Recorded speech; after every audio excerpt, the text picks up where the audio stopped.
वेदों में लिखा है महान, हवनिया मन से करो।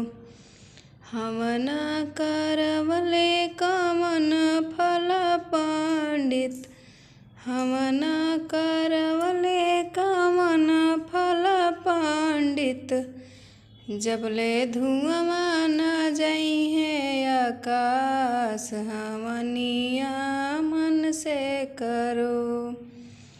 वेदों में लिखा है महान, हवनिया मन से करो।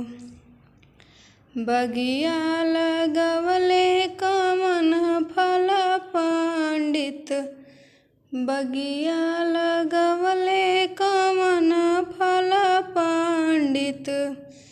जबले भोगवा लगइहे भगवान, हवनिया मन से करो। जबले भोग ना लगइहे भगवान, हवनिया मन से करो। वेदों में लिखा है महान, हवनिया मन से करो।